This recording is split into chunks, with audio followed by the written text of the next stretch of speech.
Joining us live right now is our good friend, Dr. Joe Congeni, Sports Medicine Center at Akron Children's Hospital. And, Joe, you have a group with you this week doing more studies, something you've been an advocate of really trying to take care as best you can on this concussion thing. Yeah, we do, Ray. We have a group from Southern California, a group by the name of Tectrom, has some of its representatives, a couple of NFL players, former NFL players are on this group, and others.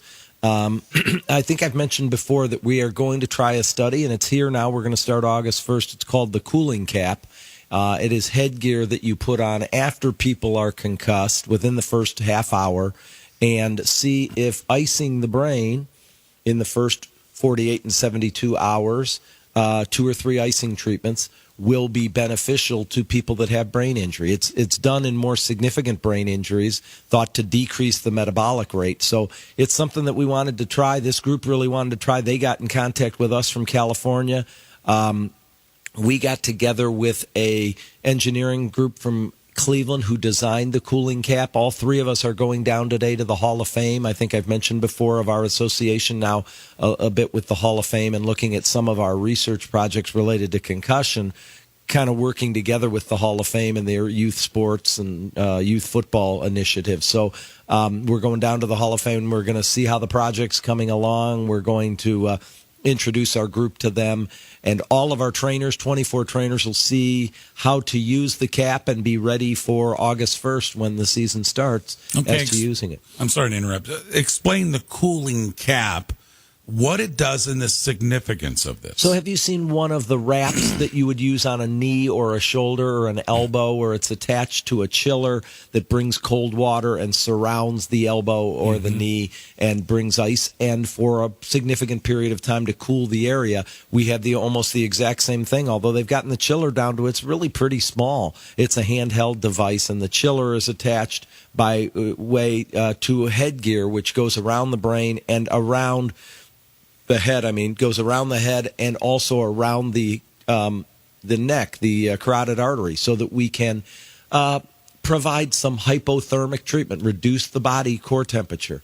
And if we do that, we'll see if that helps with some concussions. Remember, we've talked here about there's different types of concussions. We definitely think the ones that are more muscular-related or neck-related ones probably would respond really well, but we don't know if maybe all of the different types of concussion will respond, and the only way to know is to study it. So we're starting with a study of our own with all the teams we cover, and then we are beginning to recruit other people from around the country to have a larger study next year, because we'll need big numbers to see whether cooling the brain is beneficial. So our first one is kind of a pilot study that starts August 1st in Northeast Ohio. That's kind of where I was going to go. You may have answered the question there, but I was going to say, what does research tell you? Because you spent a lot of time on this.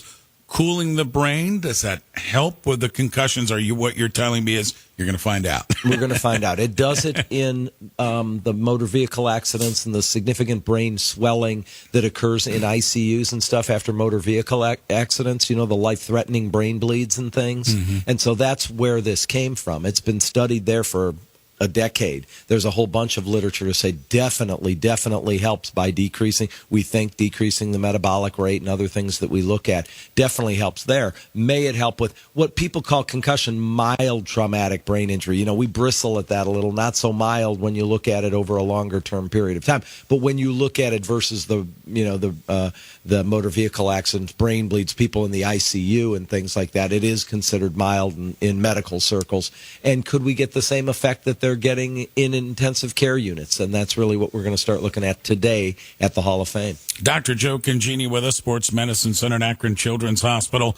I spend most of April through August around a baseball diamond, Joe, and I see a lot of youngsters as well as now with the 15Us sliding and such. And sometimes you're seeing these kids slide head first. And while we're talking about concussions, how much of that do you see in baseball in regards to the slide? And then for coaches and parents and kids alike, sliding head first. I always tell my son, slide feet first. You can break those fingers so easily. Yeah. What do you see a lot of injuries in regards to the head first slide? Yeah, we do with the head first slide. It's so hard to get rid of, though. It's again one of those things like telling football players not to lead with their head in tackling, except that's how they can. That's what they see every week. Everybody, so many people slide head first. And it's a series of injuries, as you said yourself. It starts all the way up at the shoulder. We see dislocations in the shoulder. We see elbow injuries. And then very, very commonly, broken fingers, jammed thumb. It happens to be isn't he the poster child of one of the greatest players in the game right now, young players, Mike Trout, slid very hard into second base. Tore the ligament in his thumb, the same one that we know from a couple months ago, the J.R. Smith thumb torn ligament. He will have, from what I understand, surgery and be out for a minimum of 4 to 6 weeks. So this really great player in a very routine ball hit. It really wasn't even a close play at second base. Slides hard into second base and he tears the ulnar collateral ligament of his thumb. And the report I read is that he's going to have surgery and miss a significant period of time. So think about sliding feet first. That's what we always taught. And I'm glad that there's people and coaches like you still out there teaching proper form.